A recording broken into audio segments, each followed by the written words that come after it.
ആത്മാവേ എന്നിൽ വന്നു നിറയണമേ. പരിശുദ്ധാത്മാവേ കൃപ ചൊരിയണമേ. പരിശുദ്ധാത്മാവേ ശക്തി പകരണമേ. ഓൺലൈനിലൊക്കെ പങ്കെടുക്കുന്നവർ വിശുദ്ധ ഗ്രന്ഥം എടുക്കുക. യോഹന്നാൻ്റെ സുവിശേഷം 2-ാം അധ്യായം നമുക്ക് വളരെ പരിചിതമായിട്ടുള്ള ഒരു വചനഭാഗമാണ്. ഇത് കേൾക്കുമ്പോൾ നമുക്ക് തോന്നും ഇതൊക്കെ എത്രയോ തവണ ഞാൻ ധ്യാനിച്ചിട്ടുള്ളതാണ്. പക്ഷേ ഇന്ന് ഈ വചന ശുശ്രൂഷയിൽ പങ്കെടുക്കുമ്പോൾ നിനക്ക് വേണ്ടി പരിശുദ്ധാത്മാവ് ചില കാര്യങ്ങൾ പറയും. നിനക്ക് വേണ്ടി, അതായത് പറയുന്ന ഞാനും കേൾക്കുന്ന നിങ്ങളും, ഈ ശുശ്രൂഷയിൽ പങ്കെടുക്കുമ്പോൾ പരിശുദ്ധാത്മാവ് ചില കാര്യങ്ങൾ ബോധ്യമായും ജ്ഞാനമായും നമുക്ക് പകർന്നു തരും. അപ്പം ഞാൻ ഇത് വായിക്കാം. നിങ്ങളിത് വായിക്കുമ്പോൾ ബൈബിൾ ഉള്ളവർ എൻ്റെ കൂടെ വായിക്കുക, ബൈബിൾ ഇല്ലാത്തവർ ശ്രദ്ധിച്ച് കേൾക്കുക. യോഹന്നാൻ്റെ സുവിശേഷം 2-ാം അധ്യായം 1 മുതലുള്ള വചനം. 3-ാം ദിവസം ഗലീലിലെ കാനായിൽ ഒരു വിവാഹ വിരുന്ന് നടന്നു. യേശുവിൻ്റെ അമ്മ അവിടെയുണ്ടായിരുന്നു. യേശുവും ശിഷ്യന്മാരും വിരുന്നിന് ക്ഷണിക്കപ്പെട്ടിരുന്നു. അവിടെ വീഞ്ഞ് തീർന്നു പോയപ്പോൾ യേശുവിൻ്റെ അമ്മ അവനോട് പറഞ്ഞു, അവർക്ക് വീഞ്ഞില്ല. യേശു അവളോട് പറഞ്ഞു, സ്ത്രീയെ, എനിക്കും നിനക്കും എന്ത്? എൻ്റെ സമയം ഇനിയും ആയിട്ടില്ല.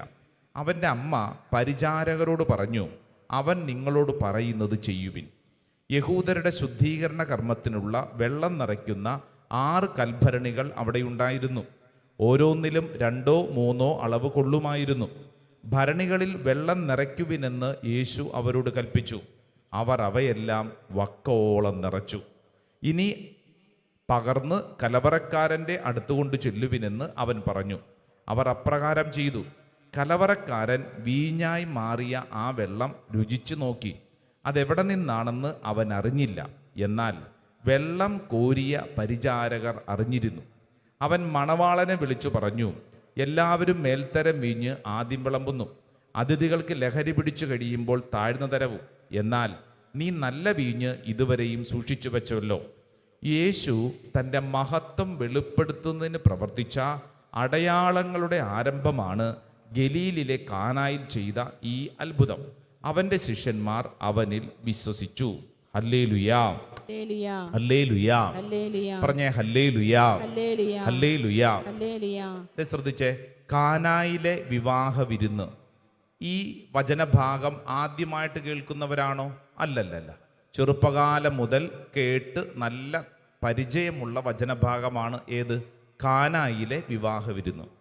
അപ്പം ഈ കാനായിലെ വിവാഹ വിരുന്നിനെ കുറിച്ച് യോഹന്നാൻ ശ്ലീഹ എഴുതി വെച്ച് അവസാനം ഒരു പ്രധാനപ്പെട്ട കാര്യം കൂടെ സൂചിപ്പിച്ചിട്ടുണ്ട്. അതെന്താണെന്നറിയാവോ?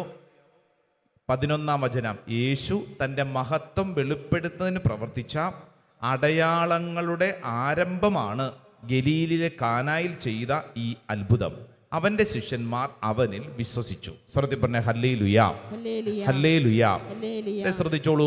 ഇപ്പോൾ ഇവിടെ ഇരിക്കുന്ന ഓൺലൈനിൽ പങ്കെടുക്കുന്ന ഓരോരുത്തരും ശ്രദ്ധിക്കേണ്ട കാര്യം, നിന്റെ വീടാണ് കാനായിലെ വീട് എന്ന് ചിന്തിക്കുക. എൻ്റെ വീടാണ് കാനായിലെ വീട്. ഓക്കെ, അപ്പോൾ ഓർത്തോണം, ഇത് നമ്മുടെ വീട്ടിലാണ്. ഈ സംഭവം നടക്കുന്നത് നമ്മുടെ വീട്ടിലാണ്. അല്ലാതെ ഇത് പുസ്തകത്തിൽ എഴുതി വെച്ചിരിക്കുന്നത് പണ്ടെങ്ങാണ്ട് നടന്നൊരു കാര്യം, അതിനിപ്പോൾ ഞാൻ എന്ത് വേണം? അതല്ല. മറിച്ച് ഈ വചനം വായിക്കുമ്പോൾ ഓർത്തുകൊള്ളണം, എൻ്റെ വീട്ടിലാണ്. ഈ കാനായിലെ വീടെന്ന് പറയണ എൻ്റെ വീടാണ്, എൻ്റെ വീട്ടിലെ അവസ്ഥയാണ്. ഹല്ലേലൂയാ, ഹല്ലേലൂയാ. അപ്പൊ ശ്രദ്ധിച്ചോളൂ, ഈ വീട്ടിൽ എന്താണ് സംഭവിച്ചത്? ഈ വീട്ടിൽ ഒരു അസ്വസ്ഥതയുണ്ടായി. എന്താണ് അസ്വസ്ഥത? ആ വീട്ടില്, കല്യാണ വീട്ടിൽ എന്ത് സംഭവിച്ചു? വീഞ്ഞ് തീർന്നുപോയി. അതിൻ്റെയൊക്കെ പശ്ചാത്തലമൊക്കെ നിങ്ങളെ അറിയാം, നമ്മൾ അത് പഠിക്കേണ്ട ആവശ്യമില്ല. യഹൂദർക്ക് അത്രമേൽ പ്രധാനപ്പെട്ടതാണ് വീഞ്ഞ് എന്നുള്ളത്. അപ്പോൾ ആ കുടുംബത്തിൽ ഒരു നാണക്കേടാണ്, ആ കുടുംബത്തിൽ ഒരു അസ്വസ്ഥതയാണ്. നമ്മുടെ വീട്ടിൽ, കാനായിലെ നമ്മുടെ വീട്ടിലും ഇതുപോലെ എന്തുണ്ട്? ചില അസ്വസ്ഥതകളൊക്കെ ഉണ്ട്. സത്യമല്ലേ? പറ. അതേന്ന് നമ്മുടെയൊക്കെ വീട്ടിലുണ്ട്. പല തരത്തിലാണെന്നേ ഉള്ളൂ, പല രൂപത്തിലും ഭാവത്തിലും പല വിധത്തിലുള്ള അസ്വസ്ഥതകൾ നമ്മുടെ വീട്ടിലുണ്ടെന്ന് ഉണ്ട്. പ്രൈസ് ദി ലോർഡ്, ഹല്ലേലൂയാ, ഹല്ലേലൂയാ. അപ്പൊ യോഹന്നാൻ ശ്ലീഹ പറയുവാണ്, ഈ വീട്ടിൽ നടന്ന ഈ അത്ഭുത പ്രവൃത്തി, ആ കുറവിനെ ഒരു അത്ഭുത പ്രവൃത്തിയാക്കി ഈശോ മാറ്റി. എന്നിട്ട് പറയുവാണ് ഇത് ഒരു അടയാളമാണ്, ഇതൊരു അടയാളമാണ്. ഈ അടയാളം എന്ത് എന്നുള്ളത് അപ്പസ്തോല പ്രവർത്തന പുസ്തകം 2-ാം അധ്യായത്തിൽ പത്രോസ്ലീഹ നമ്മളെ പഠിപ്പിച്ചിട്ടുണ്ട്. ഇത് നമ്മൾ പണ്ട് പഠിച്ചതാണ്, എങ്കിലും ഇത് ഓർമ്മയിലോട്ട് കൊണ്ടുവരിക. നമ്മൾ പഠിക്കാൻ പോകുന്ന മറ്റൊരു വിഷയമാണ്. പത്രോസ്ലീഹ അവിടെ വെച്ച് യഹൂദ ജനങ്ങളെ, ജെറൂസലേം നിവാസികളെ എന്ന് പറഞ്ഞ് ഒരു ഗംഭീര പ്രസംഗം നടത്തി. പന്തക്കുസ്ത ദിനത്തിൽ അന്ന് പത്രോസ്ലീഹ ജനത്തെ പഠിപ്പിച്ചു കൊടുത്തു, ഞങ്ങളുടെ ഉള്ളിൽ ഒരു ലഹരിയുണ്ട്, ഞങ്ങളുടെ ഉള്ളിൽ ഒരു സ്പിരിറ്റുണ്ട്. വീഞ്ഞ് എന്താണ്? സ്പിരിറ്റാണ്. അപ്പോൾ പത്രോസ്ലീഹ സ്പിരിറ്റ്, ലഹരി എന്ന വാക്കിന് പുതിയ നിയമത്തിലൊരു വ്യാഖ്യാനം കൊടുത്തു. ഞങ്ങളുടെ ഉള്ളിൽ ഒരു സ്പിരിറ്റുണ്ട്, ഒരു ലഹരിയുണ്ട്. അത് നിങ്ങൾ ഉദ്ദേശിക്കുന്നത് പോലത്തെ ഒരു സ്പിരിറ്റ് അല്ല, മറിച്ച് ഇതേതാണ്? ജോയേൽ പ്രവാചകന്റെ പുസ്തകത്തിൽ എഴുതപ്പെട്ട സ്പിരിറ്റ്. ഏത് സ്പിരിറ്റ്? ഹോളി സ്പിരിറ്റ്, പരിശുദ്ധാത്മാവ്. പറഞ്ഞേ, പരിശുദ്ധാത്മാവ്. ആ വാക്ക് പറഞ്ഞേ, ഇച്ചിരി ഒച്ചത്തിൽ പറഞ്ഞേ, പരിശുദ്ധാത്മാവ്. അപ്പൊ ഇങ്ങോട്ട് ശ്രദ്ധിക്കൂ. അപ്പോൾ ഇതാണ് കാനായിലെ വിവാഹ വിരുന്നിൽ നടന്ന കാര്യം.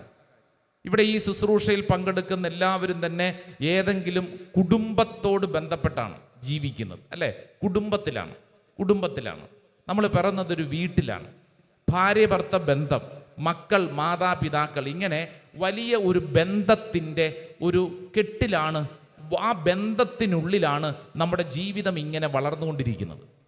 അപ്പോൾ ശ്രദ്ധിക്കേണ്ട കാര്യം, കാനായിലെ വിവാഹ വിരുന്ന് നടന്ന വീട് നമ്മുടെ വീട്ടിലാണെങ്കിൽ നമ്മുടെ വീട്ടിലും ഇതുപോലെ ഈ അത്ഭുത പ്രവൃത്തി ചെയ്ത ഈശോ ഇന്ന് നിന്റെ വീട്ടിലും ചില അത്ഭുത പ്രവൃത്തികൾ ചെയ്യാൻ ആഗ്രഹിക്കുന്നു. വലതുകര ഉയർത്തി പറ ഹല്ലേലൂയാ, ഹല്ലേലൂയാ. അടുത്തിരിക്കുന്ന ആൾക്കൊന്ന് കൈ കൊടുത്തോണ്ട് പറഞ്ഞ്, ഈശോ നിന്റെ വീട്ടിൽ ഒരു അത്ഭുതം ഇന്ന് ചെയ്യും. പറഞ്ഞു കൊടുത്തേ, ഈശോ നിന്റെ വീട്ടിൽ ഇന്ന്. അങ്ങനെ തന്നെ പറയണം കേട്ടോ. ഈശോ ഇന്ന് നിന്റെ വീട്ടിൽ, അതായത് ഇന്ന് ഈ ശുശ്രൂഷയിൽ പങ്കെടുത്തതിൻ്റെ ഭാഗമായി, ഇവിടെ ഓൺലൈൻ ശുശ്രൂഷയിൽ പങ്കെടുക്കുന്നതിൻ്റെ ഭാഗമായി ഇന്ന് നിന്റെ വീട്ടിൽ കർത്താവ് ഒരു അത്ഭുത പ്രവൃത്തി ചെയ്യും. ഒച്ചത്തി പറഞ്ഞേ ആമേൻ, ആമേൻ, ആമേൻ. ഇനിയാണ് നമ്മൾ ശ്രദ്ധിക്കേണ്ടത്, ആ വീട്ടില് വീഞ്ഞ് തീർന്നുപോയി. ആ വീഞ്ഞ് തീർന്നുപോയ ഒരവസ്ഥ ഇവിടെ ഇരിക്കുന്ന ഓരോ കുടുംബങ്ങളിലും ഇടയ്ക്കിടയ്ക്ക് സംഭവിക്കുന്നൊരു കാര്യമാണ്. ഏത്? വീഞ്ഞ് തീർന്നു പോകുന്ന അവസ്ഥ. വീഞ്ഞ് എന്ന് പറയുന്നത് സ്പിരിറ്റാണെന്ന് പറഞ്ഞു കഴിഞ്ഞാൽ പരിശുദ്ധാത്മാവ്. ഒരു വിവാഹ ബന്ധത്തിൽ പരിശുദ്ധ അൾത്താരയുടെ മുമ്പിൽ വെച്ച് ഈശോ നൽകുന്ന സ്നേഹം എന്ന് പറയുന്ന പരിശുദ്ധാത്മാവിനെ സ്വീകരിച്ചുകൊണ്ടാണ് ഒരു ഭാര്യയും ഭർത്താവും കുടുംബ ജീവിതം ആരംഭിക്കുന്നത്.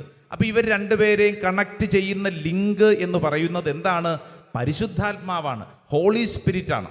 ഏതൊരു ഭാര്യ ഭർത്താവിനെയും ഒരുമിപ്പിച്ച് നിർത്തുന്നത് ഈ പരിശുദ്ധാത്മാവാണ്. സ്വർത്തി പറഞ്ഞ ഹല്ലേലൂയാ, ഹല്ലേലൂയാ, ഹല്ലേലൂയാ. എൻ്റെ പ്രിയപ്പെട്ട ദൈവജനമേ, നമ്മൾ ശ്രദ്ധിക്കണം. ഒരിക്കൽ വീഞ്ഞായി മാറിയ പച്ചവെള്ളം, വീഞ്ഞായിരുന്നു, വീണ്ടും ഇടയ്ക്കുണ്ടല്ലോ, വീണ്ടും ഈ വീഞ്ഞ് പച്ചവെള്ളമായിട്ട് പോകുന്നുണ്ട് നമ്മുടെ വീട്ടിലൊക്കെ. എന്ന് പറഞ്ഞു കഴിഞ്ഞാൽ വീഞ്ഞ് തീർന്നു പോകുന്ന അവസ്ഥ അതിടയ്ക്കിടയ്ക്ക് ഉണ്ടാവുന്നു. അപ്പൊ എന്ത് തീർന്നു പോകുന്ന അവസ്ഥയാണ്? പരിശുദ്ധാത്മാവിന്റെ സാന്നിധ്യം തീർന്നു പോകുന്ന ഒരു അവസ്ഥ. ഞാൻ 1-2 ഉദാഹരണം പറയാം, ശ്രദ്ധിച്ച് കേൾക്കണം കേട്ടോ. നിങ്ങളോട് ബന്ധപ്പെട്ടതാവണമെന്നില്ല. ഇനിയിപ്പോൾ നിങ്ങൾ ചിന്തിക്കുവാണ്, ദൈവമേ ഇതെൻ്റെ വീട്ടിലെ കാര്യമാണോ എന്ന് ചിന്തിച്ചാൽ അതിന് ഞാൻ ഉത്തരവാദിയല്ല. പക്ഷെ ഇത് വെറുതെ കേൾക്കുക. 3-4 ഉദാഹരണം. ഒന്നാമത്തെ ഉദാഹരണം, ഒരു 3 ദിവസങ്ങൾക്ക് മുമ്പ് ഞാനൊരു കുടുംബത്തിന് വേണ്ടി പ്രാർത്ഥിക്കാൻ വേണ്ടി ഇരിക്കുവാണ്. ഭാര്യയും ഭർത്താവും സ്നേഹിച്ച് കല്യാണം കഴിച്ചവരാണ്. പെണ്ണ് എന്നോട് പറഞ്ഞത്, അച്ഛാ ഞങ്ങൾക്കിപ്പോൾ 2 കുട്ടികളൊക്കെ ആയി, എനിക്ക് എൻ്റെ ഭർത്താവിനെ സ്നേഹിക്കാൻ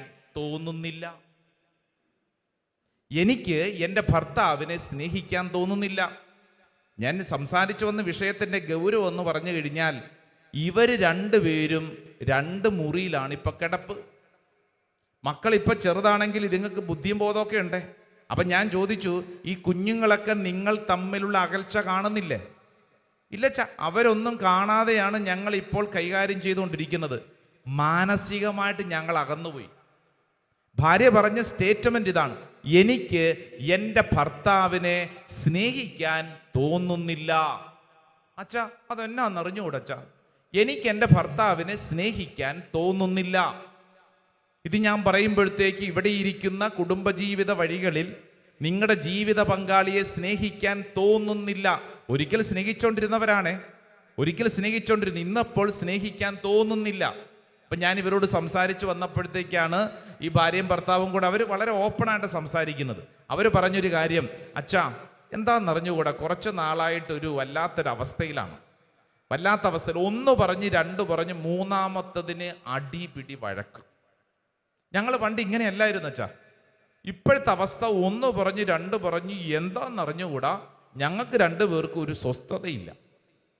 ഇതിപ്പം വീട്ടുകാർ കണ്ടുപിടിച്ചു കൊണ്ടുവന്നതായിരുന്നെങ്കിൽ വീട്ടുകാരോട് ചോദിക്കായിരുന്നു. ഇതിപ്പോൾ ഞാൻ തന്നെ കണ്ടുപിടിച്ചതാണ്, സ്നേഹിച്ച് കല്യാണം കഴിച്ചതാണ്. ഇപ്പം ഞാൻ തന്നെ കണ്ടുപിടിച്ചത് കൊണ്ട് ഇപ്പോൾ വീട്ടുകാരുടെ പുറകെ ഒന്നും പോകാനും പറ്റത്തില്ല. അപ്പം അതുകൊണ്ട് ഇപ്പം ഞങ്ങൾ ആകെപ്പാടൊരു പ്രതിസന്ധിയിലാച്ച. ഇതെല്ലാ ദിവസവും അടിപിടി ബഹളം. ഞങ്ങൾ കുറച്ച് ദിവസം അങ്ങനെയാണ് രണ്ട് മുറിയിലൊന്ന് മാറിക്കടന്ന് നോക്കാം, സമാധാനം കിട്ടട്ടെ എന്ന് വിചാരിച്ചത്. എന്നാൽ ഇപ്പം അങ്ങനെയല്ല. എന്ന് മാത്രമല്ല, ഈ ഭർത്താവ് പറയുവാണ്, അച്ഛാ ഇവളുടെ സാന്നിധ്യം, എനിക്ക് ഇവളുടെ സംസാരവും എനിക്കും ഇഷ്ടമല്ലാത്തത് കൊണ്ട് ഞാൻ ഒത്തിരി വൈകിയാണ് ഓഫീസിൽ നിന്ന് വരുന്നത്. എനിക്ക് വേണമെങ്കിൽ വൈകുന്നേരം ഒരു 6 മണിയാകുമ്പോൾ എത്താം. ഞാൻ പിന്നെ ഓഫീസിൽ കഴിഞ്ഞ് പിന്നെ ഞാൻ കൂട്ടുകാരുടെ കൂട്ടത്തിൽ അവിടെ ഒരു ക്ലബ്ബിൽ പോയിരുന്ന് കുറേ നേരം ക്യാരംസ് കളിച്ച്, കുറച്ച് നേരം ചെസ്സ് കളിച്ച്, ഏതാണ്ടൊക്കെ കളിച്ച്, ഞാൻ ഇവരുടെ മുഖം കാണാൻ വലിയ താല്പര്യമില്ലാത്തതുകൊണ്ട് ഒരു 11 മണിക്കാണ് കയറി വരുന്നത്. 11 മണിക്ക് വീട്ടിൽ കയറുക, 5 മണിക്ക് വരാം, 5-6 മണിക്ക് വരാം. ഈ ഭാര്യയോട് വർത്തമാനം പറഞ്ഞ് വഴക്കിൽ അവസാനിക്കുകയുള്ളൂ. ആ കുഞ്ഞുങ്ങൾ ഇത് വഴക്ക് കണ്ടുകൊണ്ടിരിക്കുക. അപ്പോൾ മൊത്തത്തിലൊരു താളം തെറ്റിക്കൊണ്ടിരിക്കുവാണ്. അപ്പോൾ ഒരു കാര്യം മനസ്സിലായോ? ഒരിക്കൽ ഇവരുടെ കുടുംബത്തിൽ വീഞ്ഞുണ്ടായിരുന്നു, സ്പിരിറ്റ്, ഹോളി സ്പിരിറ്റ് ഉണ്ടായിരുന്നു. ഇപ്പോഴത്തെ അവസ്ഥ എന്താ? വീഞ്ഞ് തീർന്നുപോയി, സ്നേഹിക്കാൻ പറ്റുന്നില്ല. ഞാനിത് പറഞ്ഞത് ഒറ്റപ്പെട്ട സംഭവമല്ല. കഴിഞ്ഞ നാളിൽ ഒരു സഹോദരി, പ്രായമുള്ള ഒരു ചേച്ചിയാണ്, എനിക്കൊരു എഴുത്ത് വന്നിട്ട് എന്നോട് പറഞ്ഞു, അച്ഛാ ഞങ്ങൾക്ക് വേണ്ടി പ്രാർത്ഥിക്കണം, ഇതെൻ്റെ കുടുംബത്തെക്കുറിച്ചുള്ളതാണ്, അച്ഛന് സമയം കിട്ടുമ്പോൾ ശാന്തമായിട്ടിരുന്ന് അച്ഛൻ ഇത് വായിക്കണം. ഈ സ്ത്രീ ഈ കുടുംബത്തെക്കുറിച്ച് എഴുതിയിട്ട് ഭർത്താവിനെക്കുറിച്ച് വളരെ പ്രധാനപ്പെട്ട നല്ല നല്ല കാര്യങ്ങളൊക്കെ എഴുതിയിരിക്കുന്നത്. പക്ഷെ ഇതിൻ്റെയൊക്കെ അവസാനം പറഞ്ഞു വെച്ചിരിക്കുന്ന കാര്യം ഇങ്ങനെയൊക്കെയാണെങ്കിലും എൻ്റെ ഭർത്താവിനോട് എനിക്ക് വെറുപ്പാണ്, അറപ്പാണ്. ഇതാണ് പറഞ്ഞിരിക്കുന്ന വാക്ക്. കാര്യം ഇങ്ങനെയൊക്കെയാണെങ്കിലും എൻ്റെ ഭർത്താവിനോട് എനിക്ക് വെറുപ്പാണ്, അറപ്പാണ്. ആ വാക്ക് ശ്രദ്ധിച്ചോണം. അതുകൊണ്ട് തന്നെ അച്ഛാ ഞങ്ങളുടെ കുടുംബജീവിതം താളം തെറ്റിയ അവസ്ഥയിലാണ്, താളം തെറ്റിയ അവസ്ഥയിൽ. അപ്പം ഇത് ഞാൻ പറയുമ്പോഴത്തേക്ക് ഇവിടെ ഇരിക്കുന്ന ഓരോരുത്തരും ശ്രദ്ധിക്കേണ്ടത്, എൻ്റെ കുടുംബത്തിൽ എൻ്റെ ഭർത്താവിനോട്, എൻ്റെ ഭാര്യയോട്, എൻ്റെ കുടുംബ ബന്ധങ്ങളിൽ എന്താണ് അവസ്ഥ? വീഞ്ഞ് തീർന്നു പോയോ? ദൈവ സാന്നിധ്യം നഷ്ടപ്പെട്ടു പോയോ എന്ന് തിരിച്ചറിയാനുള്ളൊരവസ്ഥയാണ്. ദൈവത്തിൻ്റെ ആത്മാവ് നമ്മളെ ഇൻവൈറ്റ് ചെയ്യാണ്. Think about your family. നമ്മുടെ കുടുംബത്തെക്കുറിച്ച് ചിന്തിക്കണം. കഴിഞ്ഞ നാളിൽ കണ്ടുമുട്ടിയ വേറൊരു ഭർത്താവ്, അദ്ദേഹം വെറൈറ്റിയാണ്. ഭർത്താവ് പറഞ്ഞു, എനിക്ക് എൻ്റെ സ്വന്തം ഭാര്യയെ സ്നേഹിക്കാൻ തോന്നുന്നില്ല, പക്ഷേ അപ്പുറത്തെ വീട്ടിലെ അയാളുടെ ഭാര്യയോട് എനിക്ക് സ്നേഹിക്കാൻ തോന്നുന്നു. അച്ഛാ എന്ത് ചെയ്യും? ഞാൻ പറഞ്ഞ തല്ല് കിട്ടാത്തതിൻ്റെ കുഴപ്പമാണ്. സ്വന്തം ഭാര്യയെ സ്നേഹിക്കാൻ തോന്നുന്നില്ല, അപ്പുറത്തെ വീട്ടിലെ അയാളുടെ ഭാര്യയെ സ്നേഹിക്കാൻ തോന്നുന്നു. അതിന് പറ്റിയ സാഹചര്യമൊക്കെയാണ്. ഞങ്ങൾ ഒരുമിച്ചാണ് ഓഫീസിൽ ജോലി ചെയ്യുന്നത്. വീട്ടിലുള്ള ആളോട് എനിക്ക് താല്പര്യമില്ല. അത് തല്ല് കിട്ടാഞ്ഞിട്ടാണ്. ഞാനിത് പറയുമ്പോഴത്തേക്ക് ഒറ്റപ്പെട്ട സംഭവമല്ല, മറിച്ച് പുറമേ നോക്കുമ്പോൾ ടിപ്പ് ടോപ്പ്, എല്ലാം റെഡി റെഡി റെഡി, കൊള്ളാം, ചിരിച്ചുകൊണ്ട് നടക്കുന്നു, ഒരേ വണ്ടിയിൽ വരുന്നു, ബൈക്കിൽ ഇങ്ങനെ കെട്ടിപ്പിടിച്ചിരിക്കുന്നു. ഇതൊന്നും അല്ല സത്യം. പല പല കുടുംബങ്ങളുടെയും ഉള്ളിൻ്റെ ഉള്ളിൽ വളരെ ഭാരപ്പെട്ടൊരവസ്ഥയുണ്ടെന്ന്. ആ അവസ്ഥയെ ഇന്ന് വിശുദ്ധ ഗ്രന്ഥത്തിൻ്റെ വെളിച്ചത്തിൽ നമ്മൾ ധ്യാന വിഷയമാക്കുകയാണ്. ഇതെന്ത് ചെയ്യും? ഇവിടെ നമ്മൾ മനസ്സിലാക്കേണ്ട ഒരു പ്രധാനപ്പെട്ട കാര്യം, കുടുംബത്തിൽ ഭാര്യ ഭർത്താക്കന്മാരെ തെറ്റിക്കുന്ന ഒരു പൈശാചിക ശക്തി ഉണ്ട്. Price the Lord. മനസ്സിലാവുന്നുണ്ടോ? നമ്മൾ ശ്രദ്ധിച്ചേ, ചരിത്രത്തിൽ ബൈബിളിൽ ഉൽപ്പത്തി പുസ്തകത്തിൽ ആദ്യമായിട്ട് പിശാച് ഇടപെട്ടത് എവിടെയാ? ഒരു കുടുംബത്തിലാണ്. ഒരു കുടുംബത്തിലാണ്. കുടുംബത്തെ താളം തെറ്റിച്ചാൽ പിശാചിന് നന്നായിട്ടറിയാം. ഭാര്യ ഭർത്താക്കന്മാരെ താളം തെറ്റിച്ചാൽ, കുടുംബത്തിൽ മക്കളും മാതാപിതാക്കളും തമ്മിൽ താളം തെറ്റിച്ചാൽ, അവന് നേടാവുന്ന നേട്ടം ചെറുതൊന്നുമല്ലെന്ന് വിവരമുള്ളത് കൊണ്ട് പിശാച് ആദ്യം തന്നെ നമ്മുടെ കുടുംബത്തിൽ കടന്നു വന്ന് എന്തെങ്കിലും പറഞ്ഞ് നമ്മുടെ കുടുംബത്തിൻ്റെ സ്വസ്ഥത കളയാൻ ശ്രമിക്കും. അത് നിങ്ങൾ എന്നും ഓർത്തിരിക്കണം. സ്വസ്ഥമായിട്ട് സമാധാനത്തോടെ കടന്നു പോകുന്ന കുടുംബങ്ങളെ പിശാച് നോട്ടമിട്ടിട്ടുണ്ട്. ഹല്ലേലൂയാ. അടുത്തിരിക്കുന്ന ആളോട് പറഞ്ഞ് നിന്റെ കുടുംബത്തെ പിശാച് നോട്ടമിട്ടിട്ടുണ്ട്. പറഞ്ഞു കൊടുത്തേ. നിന്റെ കുടുംബത്തെ പിശാച് നോട്ടമിട്ടിട്ടുണ്ട്. Praise the lord. ഹല്ലേലൂയാ. അതേന്ന്. അതുകൊണ്ട് എപ്പോഴും ഒരു ശ്രദ്ധ വേണം. നമ്മുടെ ശ്രദ്ധ പ്രധാനപ്പെട്ട കാര്യമാണ്. കുടുംബത്തിലെ ബന്ധങ്ങളെ തകർക്കുക എന്നുള്ളതാണ് ഈ പിശാചിന്റെ ആദ്യത്തെ പണി. പ്രത്യേകിച്ച് ഭാര്യ ഭർത്താവ് ബന്ധങ്ങളെ കേട്ടോ, വളരെ സ്നേഹത്തോടുകൂടെ ജീവിച്ചിരിക്കുന്നവർക്ക് ചില പെട്ടെന്നൊരു ചില സാഹചര്യങ്ങളിലാണ് അരിശവും ദേഷ്യവും വെറുപ്പും വന്നിട്ട് പിന്നീട് പരസ്പരം അംഗീകരിക്കാൻ പറ്റുന്നില്ല. നിസ്സാരപ്പെട്ട കാര്യങ്ങൾക്ക് പോലും വഴക്കടിക്കാൻ തുടങ്ങും. സംശയപ്രകൃതി തുടങ്ങും. സംശയപ്രകൃതി നിങ്ങൾ ചിന്തിച്ചോളൂ. സംശയപ്രകൃതി. സ്നേഹത്തോടെ ജീവിച്ചിരുന്നതാ. ഇവിടുന്ന് വലിയ ദൂരമൊന്നും ഇല്ലാത്തൊരു വീട്ടിലെ ഭർത്താവ് ജോലിക്ക് പോകുമ്പോൾ ഭാര്യയെ പുറത്തുനിന്ന് പൂട്ടിയിട്ടിട്ടാ പോണത്. വൈകുന്നേരം വരുമ്പോൾ ഇത് തുറന്നു വിടുകയുള്ളൂ. സംശയം. സംശയം. നീ വീടിൻ്റെ അകത്തിരുന്നാൽ മതി, പൂട്ടിയിട്ടാ കൊണ്ടുപോകണം. താക്കോലും കൊണ്ടാ പോണത്. വീടിൻ്റെ അകത്ത് പൂട്ടിയിട്ടിരിക്കുക. ഇങ്ങോട്ട് നോക്കിക്കേ. ഇതൊക്കെ പറയുമ്പോഴത്തേക്ക് ഇങ്ങനെയൊക്കെയോ? ഇങ്ങനെയൊക്കെ ഉണ്ട്. അപ്പം ഇത് കേട്ടപ്പോഴാണ് ചില ഭർത്താക്കന്മാർക്ക് അത് ശരി, ഞാനിനി അതും ചെയ്യേണ്ടിയിരിക്കുന്നു, എൻ്റെ വീട്ടിൽ പൂട്ടിയിട്ട് വരണം. അതിനല്ല, ഇത് കേൾക്കണം. ഇതൊരു കാര്യം മനസ്സിലാക്കാനാണ്. അതായത് കുടുംബ ബന്ധങ്ങളെ തകർക്കുന്ന ഒരു പൈശാചിക ശക്തിയുണ്ട്. ഇതിനെക്കുറിച്ച് നന്നായിട്ട് പഠിക്കാൻ നിങ്ങൾക്ക് ആഗ്രഹമുണ്ടെങ്കിൽ തോബിത്തിൻ്റെ പുസ്തകം എടുത്താൽ മതി. അതിൻ്റെ അകത്ത് ഈ ഭാര്യ ഭർത്താക്കന്മാരെ തമ്മിൽ തെറ്റിക്കുന്ന ഒരു ദുഷ്ടാരൂപിയെക്കുറിച്ച് വചനം പഠിപ്പിക്കുന്നുണ്ട്. ആ പിശാചിൻ്റെ പേരാണ് അസ്മോദേവൂസ്. ആരാണ് അസ്മോദേവൂസ്? പറഞ്ഞേ. അതൊരു പിശാചാണ്. ആ പിശാചിന്റെ പേരാ പറഞ്ഞത്. ഈ പിശാചിന്റെ സ്പെഷ്യാലിറ്റി എന്താണെന്നറിയാവോ?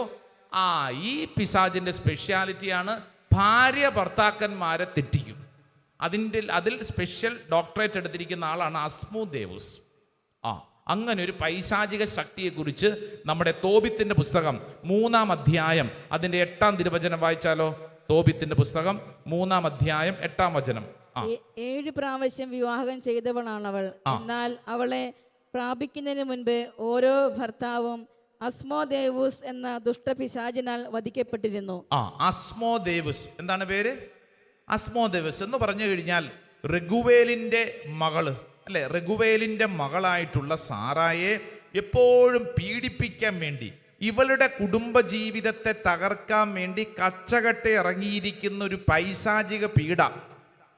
നമ്മളിത് ഈ വചനം പഠിപ്പിക്കുമ്പോൾ നമ്മൾ ഓർത്തുകൊള്ളണം, ഇത് നമ്മുടെ വീട്ടിലും ഇങ്ങനെയുള്ള ചില പൈശാചിക പീഡകൾ കടന്നു വരുന്നുണ്ടല്ലോ.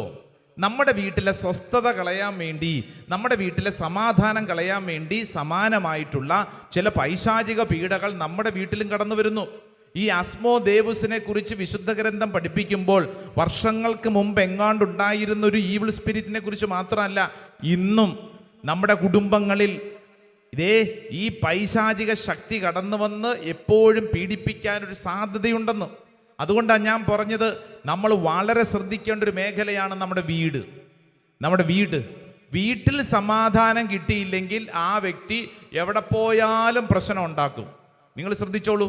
വീട്ടിൽ വീട്ടിൽ സമാധാനം നഷ്ടപ്പെട്ടു പോയാൽ, പ്രത്യേകിച്ച് ഈ കാലഘട്ടത്തിലെ കുട്ടികളെ കുറിച്ചൊക്കെ പലപ്പോഴും പറയുന്നില്ല. പിന്നെ ഇന്നത്തെ കുട്ടികളെ നോക്കൂ, അവരുടെ സ്വഭാവം മോശമാണ്, അയ്യോ അവൻ്റെ രീതി എന്നൊക്കെ പറഞ്ഞുകൊണ്ട് പലപ്പോഴും ന്യൂ ജെൻ കുട്ടികളെ കുറിച്ചൊക്കെ ഭാരപ്പെടുന്ന തരത്തിൽ പലരും പറയുമ്പോൾ ഓർക്കണം, ഇവർ വളർന്നു വരുന്ന സാഹചര്യം +1 പഠിക്കുന്ന ഒരു കുട്ടി പ്രാർത്ഥനാ നിയോഗമായിട്ട് എൻ്റെ കയ്യിൽ കൊണ്ടെത്തുന്നത്. നമ്മുടെ ധ്യാനം നടക്കുന്ന സമയത്ത് ഈ ധ്യാനിക്കുന്ന എല്ലാവരെയും വ്യക്തിപരമായിട്ട് ഞാൻ കാണും. അപ്പം ഞാൻ അവരോട് പ്രാർത്ഥനാ നിയോഗം ചോദിക്കും. അപ്പോൾ അവർ പ്രാർത്ഥനാ നിയോഗം എഴുതിക്കൊണ്ടുവരും. +1 പഠിക്കുന്ന കുട്ടി പ്രാർത്ഥനാ നിയോഗം എഴുതിക്കൊണ്ടുവന്നത്, അച്ഛാ എൻ്റെ ഒരേ ഒരു പ്രാർത്ഥനയുള്ളൂ, എൻ്റെ ഡാഡിയും മമ്മിയും ഒരുമിച്ച് ജീവിക്കണം. ഞാൻ സംസാരിച്ച് വന്നപ്പോഴാണ് മനസ്സിലായത്, ഇപ്പം അവർ രണ്ടുപേരും തെറ്റിപ്പിരിഞ്ഞിരിക്കുകയാണ്. ഈ +1 പഠിക്കുന്ന ഈ കുട്ടിയുടെ അവസ്ഥയൊന്ന് ആലോചിച്ച് നോക്കിയേ. ഇവൻ കുറച്ചു നാൾ അമ്മ വീട്ടിൽ പോയി നിന്നു, കുറച്ചു നാൾ അപ്പം വീട്ടിൽ പോയി നിന്നു. അങ്ങനെ അവിടെ ഇവിടെയായിട്ട് ഈ ഫുട്ബോൾ കോർട്ടിലെ പന്ത് പോലെ അങ്ങോട്ടും ഇങ്ങോട്ടും ഈ ചെറുക്കനെ തട്ടിക്കൊണ്ടിരിക്കുകയാണ്. ഇപ്പം തന്നെ അവന് 3 സ്കൂള് മാറിക്കഴിഞ്ഞു, +1 പഠിക്കുന്നു. ഇവൻ്റെ ഒറ്റ പ്രാർത്ഥനയുള്ളൂ, അച്ഛാ എൻ്റെ ഡാഡിയും മമ്മിയും ഒരുമിച്ച് ജീവിക്കണം. എനിക്ക് എൻ്റെ കൂട്ടുകാരുടെ മുമ്പിലൊക്കെ ഞാൻ ഇപ്പം നാണം കെട്ടിരിക്കുകയാണ്. എൻ്റെ ഡാഡിയും മമ്മി ഇപ്പോൾ ഡിവോഴ്സിനെ കുറിച്ചാണ് ചർച്ച ചെയ്യുന്നത്. അവർക്ക് എന്നെക്കുറിച്ച് ഒരു ശ്രദ്ധയുമില്ല. ഇങ്ങനെ വല്ലാണ്ട് മുറിവേറ്റ് വളരുന്ന +1കാരൻ്റെ മനസ്സിൽ അപ്പനോടും അമ്മയോടും ഡാഡിയോടും അമ്മയോടുമുള്ള നിലപാട് നമ്മൾ ശ്രദ്ധിക്കണം. ഈ കുട്ടി ഇപ്പോഴത്തെ അവസ്ഥയിൽ തന്നെ വളരെ ബ്രോക്കണാണ്, വളരെയധികം അസ്വസ്ഥനാണ്. മര്യാദയ്ക്ക് അപ്പൻ്റെ അമ്മയുടെ സ്നേഹം കിട്ടാത്തത് കൊണ്ട് രാത്രി ഉറക്കം കിട്ടുന്നില്ല. പല വിധത്തിലുള്ള ഇഷ്യൂസ് ഈ കുട്ടിയുടെ ഉള്ളിൽ വളർന്നുകൊണ്ടിരിക്കുന്നു. പേഴ്സണാലിറ്റിയിൽ തന്നെ ചില കാര്യം ഡിസോർഡർ വരുന്നു. ഇതിൻ്റെ എല്ലാ റൂട്ട് കോസ് എന്ന് പറയുന്നത് ഈ ഭാര്യയും ഭർത്താവും തമ്മിലുള്ള വഴക്ക്. അവർ വിവാഹമോചനത്തിന് വേണ്ടി യുദ്ധം ചെയ്യുമ്പോൾ ഈ +1 പഠിക്കുന്ന കുട്ടിയുടെ അവസ്ഥയൊന്ന് ചിന്തിച്ചു നോക്കൂ. നമ്മളൊക്കെ നമ്മുടേതായ സ്വാർത്ഥപരമായ കാര്യങ്ങളല്ലേ ചിന്തിക്കുന്നുള്ളൂ. ഇതിൻ്റെ പിന്നിൽ ഒരു പൈശാചിക പീഡയുണ്ട്. നമ്മൾ യുദ്ധം ചെയ്യുമ്പോൾ വളരെ ശ്രദ്ധിക്കണം. ഇവിടെ ഇരിക്കുന്നവർ, ഓൺലൈൻ ശുശ്രൂഷയിൽ പങ്കെടുക്കുന്നവർ, നിങ്ങളുടെ ജീവിത പങ്കാളിയുടെ ചില കുറവുകൾ, ആ വ്യക്തിയുടെ ചില ജീവിത ശൈലികൾ, ആ വ്യക്തിയുടെ പശ്ചാത്തലം, അങ്ങനെ പല കാര്യങ്ങളിലും നമ്മൾ ആ വ്യക്തിയോട് വെറുപ്പും വിരോധവും കാണിക്കുന്നു. എന്നാൽ നമ്മൾ യുദ്ധം ചെയ്യുമ്പോൾ ശ്രദ്ധിക്കേണ്ട കാര്യം, അനാവശ്യമായി നമ്മുടെ എനർജി കളയരുത്. നിങ്ങളുടെ ഭാര്യയോട് യുദ്ധം ചെയ്ത്, ഭർത്താവിനോട് യുദ്ധം ചെയ്തല്ല നിങ്ങളുടെ എനർജി കളയേണ്ടത്. മറിച്ച് നിങ്ങളുടെ കുടുംബത്തെ തമ്മിൽ തല്ലിക്കുന്ന ആ പൈശാചിക പീഡയോടാണ് നിങ്ങൾ യുദ്ധം ചെയ്യേണ്ടത്. ഹല്ലേലൂയാ, ഹല്ലേലൂയാ. ശ്രദ്ധിച്ചോ, നമ്മൾ യുദ്ധം ചെയ്യേണ്ടത് ആരോടാ? ഭാര്യയോട് യുദ്ധം ചെയ്യരുത്, ഭർത്താവിനോട് യുദ്ധം ചെയ്യരുത്, മക്കളോട് യുദ്ധം ചെയ്യരുത്. നിങ്ങളുടെ കുടുംബത്തിന്റെ താളം തെറ്റിക്കുന്ന ഒരു പൈശാചിക ശക്തിയുണ്ട്. തോബിത്തിന്റെ പുസ്തകത്തിൽ പഠിപ്പിക്കുന്ന എന്താണ്? അസ്മോദേവുസ് എന്ന് പറയുന്ന ഒരു പൈശാചിക ശക്തി. അത് റെഗുവേലിന്റെ പുത്രിയ സാറാമ്മയുടെ കുടുംബ ജീവിതത്തിലോട്ട് വന്ന് വലിയൊരു കൊലപാതക പരമ്പര തന്നെയാണ്. എന്നാൽ ആ കുടുംബം എങ്ങനെ വിശുദ്ധീകരിക്കപ്പെട്ടെന്നറിയോ? ഉപവാസവും പ്രാർത്ഥനയും എടുത്ത് അവർ ഈ പിശാചിനോട് യുദ്ധം ചെയ്തപ്പോൾ സാറാമ്മയുടെ ജീവിതത്തിൽ സമാധാനം കിട്ടി. ഹല്ലേലൂയാ, ഹല്ലേലൂയാ, ഹല്ലേലൂയാ. തോബിത്തിന്റെ പുസ്തകം 12-ാം അധ്യായം 8ഉം 9ഉം തിരുവചനം ഒന്ന് വായിച്ചാലോ? തോബിത്തിന്റെ പുസ്തകം 12-ാം അധ്യായം 8ഉം 9ഉം തിരുവചനം. ഉപവാസം, ദാനധർമ്മം, നീതി എന്നിവയോട് കൂടിയാവുമ്പോൾ പ്രാർത്ഥന നല്ലതാണ്. നീതിയോട് കൂടിയ അല്പമാണ് അനീതിയോട് കൂടിയ അധികത്തേക്കാൾ അഭികാമ്യം. അതെ. സ്വർണം കൂട്ടിവെക്കുന്നതിനേക്കാൾ ദാനം ചെയ്യുന്നത് നന്ന്.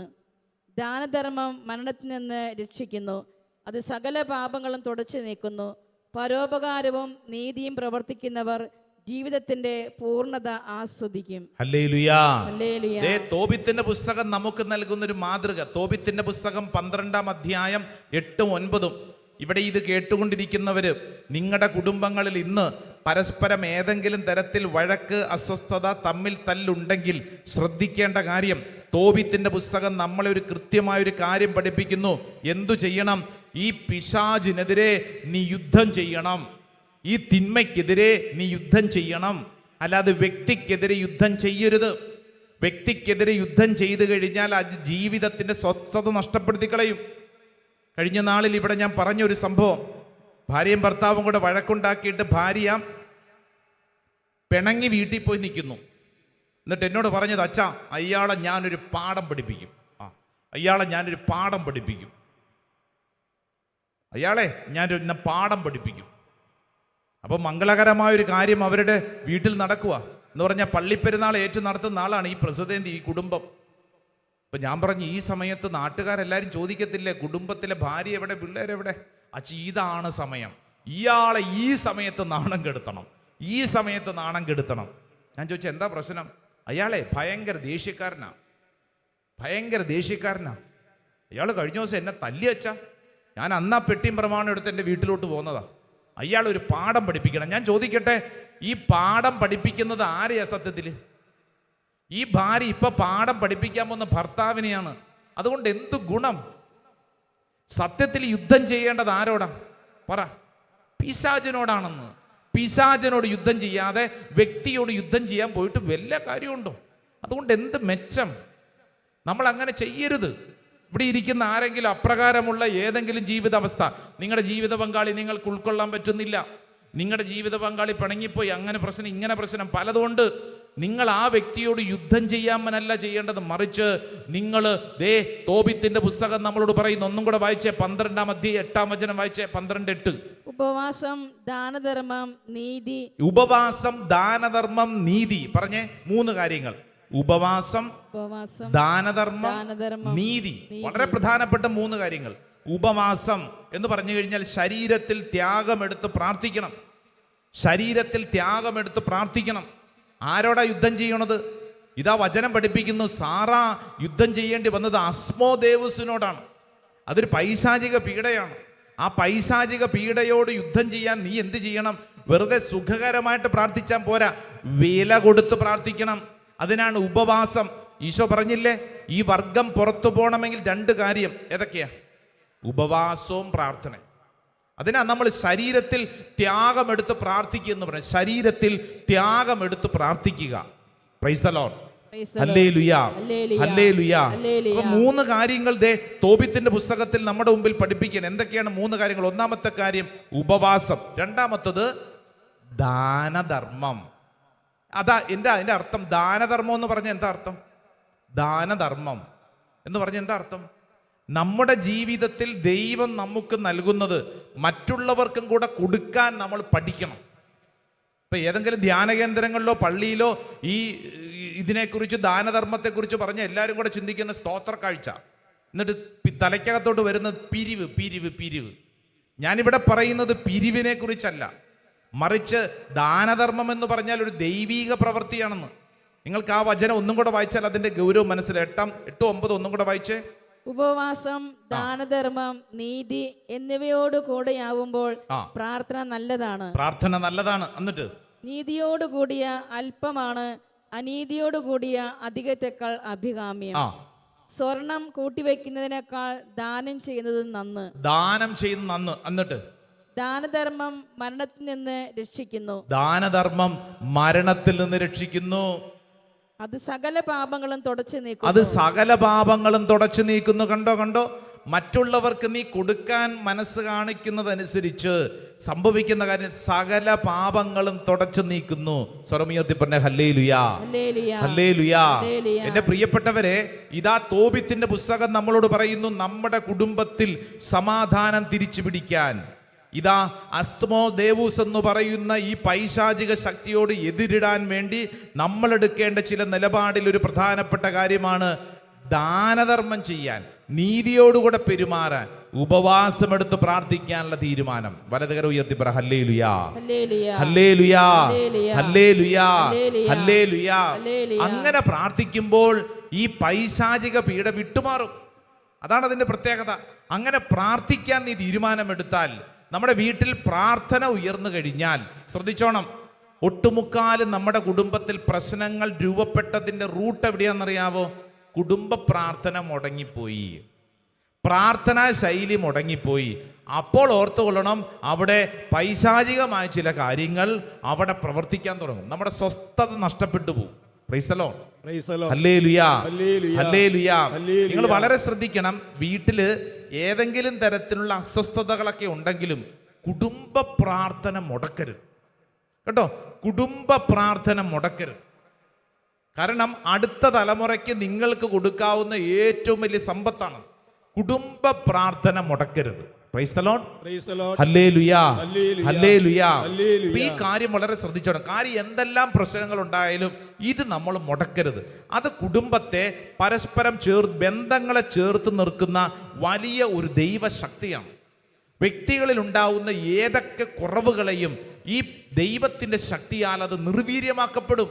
ഇപ്പൊ സാറായുടെ ഉള്ളിൽ നാണക്കേട്, മാനക്കേട്, എന്തെല്ലാം കാര്യങ്ങളാണ് ആ സ്ത്രീ അനുഭവിച്ചത്. എന്നാൽ ഈ പൈശാചിക ശക്തിയോട് എതിർക്കാൻ തുടങ്ങിയപ്പോൾ മുതൽ ഈ സ്ത്രീക്ക് ശക്തി കിട്ടുകയാണ്.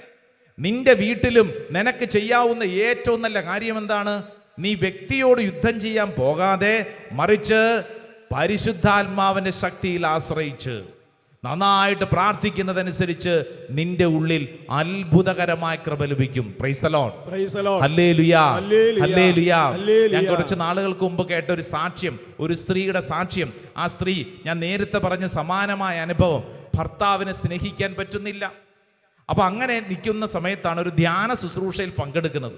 അപ്പൊ ധ്യാന ശുശ്രൂഷ നടത്തിക്കൊണ്ടിരുന്ന ധ്യാനഗുരു അച്ഛൻ പറഞ്ഞു, നിങ്ങളെല്ലാവരും യേശുവേ എന്ന് വിളിക്കൂ, യേശുവേ എന്ന് വിളിക്കൂ, യേശു നിന്നിൽ ഇടപെടും, നിന്റെ തടസ്സം മാറ്റും. ഈ ചേച്ചി 2 കരങ്ങൾ ഉയർത്തിപ്പിടിച്ച്, ആകപ്പാട് അറിയാവുന്നത് യേശുവേ എന്ന് വിളിക്കാനാണ്, വേറെ വലിയ പ്രാർത്ഥനയൊന്നും അറിഞ്ഞുകൂടാ, വീട്ടിൽ പ്രശ്നമാണ്, ഭർത്താവിനോട് പ്രശ്നത്തിലാണ്. 2 കരങ്ങളും ഉയർത്തി യേശുവേ നിങ്ങളുടെ ഒരൊറ്റ വിളി. ഈ ചേച്ചിയുടെ സാക്ഷി എന്നാണെന്നറിയോ? ഞാൻ അങ്ങനെ യേശുവേ എന്ന് വിളിച്ചു കഴിഞ്ഞപ്പോൾ എൻ്റെ ഉള്ളിൽ നിന്നും ഏതോ ഒരു കറുത്ത രൂപം, അങ്ങനെയാ പറഞ്ഞത്, എൻ്റെ ഉള്ളിൽ നിന്നും ഒരു കറുത്ത രൂപം തെറിച്ചു പോയിരുന്നു. എൻ്റെ ഉള്ളിൽ വലിയ ഒരു ശാന്തതയും സ്നേഹവും. എന്നിട്ട് ഈ സ്ത്രീ പറയാണ്, അന്ന് മുതൽ എൻ്റെ ഭർത്താവിനെ ഹൃദയം കൊണ്ട് സ്നേഹിക്കാൻ എനിക്ക് പറ്റി, ഹൃദയം കൊണ്ട് സ്നേഹിക്കാൻ എനിക്ക് പറ്റി. ഇത് ഞാൻ പറയുമ്പോൾ ഈ സാക്ഷ്യം കേൾക്കുന്ന വ്യക്തിയുടെ ഉള്ളിൽ ഉണ്ടാവേണ്ട ഒരു പ്രധാനപ്പെട്ട കാര്യം, നമ്മളും യേശുവേ എന്ന് വിളിക്കുന്നതനുസരിച്ച്, പ്രാർത്ഥന കൂട്ടുന്നതനുസരിച്ച് ഈ പൈശാചിക ശക്തിക്ക് നമ്മുടെ വീട്ടിലും ബന്ധങ്ങളിലും ഇരിക്കാൻ പറ്റില്ല. ഇന്ന് ഏതെങ്കിലും തരത്തിൽ പരസ്പരം മാനസിക ദുഃഖത്തിൽ കഴിയുന്ന ദമ്പതികളുണ്ടോ? ഉണ്ടെങ്കിൽ നിങ്ങൾ ചെയ്യേണ്ട കാര്യം, പ്രാർത്ഥന കൂട്ടിക്കഴിഞ്ഞാൽ ആ അന്തരീക്ഷത്തിൽ ദൈവത്തിന്റെ ശക്തി വെളിപ്പെടാൻ തുടങ്ങും. സ്വരത്തിൽ പറ ഹല്ലേലൂയ, ഹല്ലേലൂയ. നമ്മൾ ഇവിടെ മനസ്സിലാക്കേണ്ട മറ്റൊരു പ്രധാനപ്പെട്ട കാര്യം കൂടെ ഉണ്ട്. കാനായിലെ വിവാഹ വിരുന്നിൽ ഈശോ വെള്ളം വീഞ്ഞാക്കി. ആ വെള്ളം അവിടെ തന്നെ ഉണ്ടായിരുന്നു, അല്ലാതെ വെള്ളം വേറെ സ്ഥലത്തുനിന്ന് കൊണ്ടുവന്ന വെള്ളമാണോ? അല്ല, അവിടെ തന്നെ ഉണ്ടായിരുന്ന വെള്ളമാണ്. എന്ന് പറഞ്ഞു കഴിഞ്ഞാൽ ഓർത്തുകൊള്ളണം, നിനക്ക് ഭർത്താവിനെ കുറിച്ചൊരു ഭാരവും വിഷമവും ഉണ്ടെങ്കിൽ നിനക്ക് പുതിയൊരു ഭർത്താവിനെ കിട്ടുമെന്നല്ല, മറിച്ച് നിന്റെ ഇപ്പോൾ ഉള്ള ഭർത്താവിനെ തന്നെ കർത്താവ് വിശുദ്ധീകരിച്ച് നൽകും. നിന്നെ തന്നെ കർത്താവ് വിശുദ്ധീകരിച്ച് നൽകും. Price the Lord, hallelujah. പുറപ്പാട് പുസ്തകത്തിൽ 15-ാം അധ്യായത്തിൽ നമ്മൾ വായിക്കുന്നുണ്ട്, ഇസ്രായേൽ ജനം മാറ എന്ന സ്ഥലത്തെത്തി. മാറ എന്ന സ്ഥലത്തെത്തി. അപ്പൊ അവിടുത്തെ വെള്ളം കുടിക്കാൻ കൊള്ളൂല, കയ്പ് നിറഞ്ഞ വെള്ളം, കയ്പ്. അപ്പോൾ മോശ എന്ത് ചെയ്തു? സ്വർഗത്തിലേക്ക് നോക്കി കരഞ്ഞു പ്രാർത്ഥിക്കാൻ തുടങ്ങി. അപ്പോൾ ദൈവം പറഞ്ഞു കൊടുത്ത കാര്യം എന്താ? അവിടെ കിടക്കുന്ന ആ ചെറിയ തടിക്കഷണം എടുത്ത് വെള്ളത്തിലേക്ക് ഇടുക. അവിടെ കിടപ്പുണ്ടെന്ന്, അവിടെ തന്നെയുണ്ട്, അവിടെ തന്നെയുണ്ട്, പുതിയതൊന്നും കണ്ടുപിടിക്കണ്ട. അവിടെ തന്നെ റിസോഴ്സ് ഉണ്ട്. നിന്റെ കുടുംബത്തിന്റെ പ്രശ്നം പരിഹരിക്കാൻ ആവശ്യമായ റിസോഴ്സ് നിന്റെ വീട്ടിൽ തന്നെ ഉണ്ട്. ആമേൻ, ആമേൻ, ആമേൻ. മനസ്സിലാവുന്നുണ്ടോ? നമ്മുടെ വീട്ടിലെ പ്രശ്നം പരിഹരിക്കാൻ ആവശ്യമായ റിസോഴ്സ്, അതിനാവശ്യമായ കാര്യങ്ങൾ ആ വീട്ടിൽ തന്നെയുണ്ട്. അല്ലാതെ ഇത് പുതിയതായിട്ട് ഒരെണ്ണം കൊണ്ടുവരികയല്ല, മറിച്ച് അവിടെയുള്ള സാഹചര്യത്തെ തന്നെ കർത്താവ് വിശുദ്ധീകരിച്ച് നമ്മുടെ മുമ്പിലേക്ക് നൽകും. ഹല്ലേലൂയാ, ഹല്ലേലൂയാ, ഹല്ലേലൂയാ. അതായത് പ്രാർത്ഥന കൂട്ടുന്നതനുസരിച്ച് പരിശുദ്ധാത്മാവിന്റെ പ്രവർത്തനം അവിടെ വെളിപ്പെടാൻ തുടങ്ങും. സ്നേഹത്തിന്റെ കൃപ കിട്ടും. നന്ദി പറഞ്ഞ് പ്രാർത്ഥിച്ചോളൂ. നമുക്കെല്ലാവർക്കും മുട്ടുകുത്തി കരങ്ങൾ കൂപ്പി ഈശോയുടെ ആശീർവാദം സ്വീകരിക്കുമ്പോൾ നമുക്ക് പ്രാർത്ഥിക്കാം. ഈശോയെ, എൻ്റെ മേലും എൻ്റെ കുടുംബത്തിൻ്റെ മേലും നിന്റെ സ്നേഹമൊഴുക്കണമേ. ആ പ്രാർത്ഥനയോടെ നമുക്ക് ആശീർവാദം സ്വീകരിക്കാം. ആരാധന, ആരാധന, യേശുവേ ആരാധന.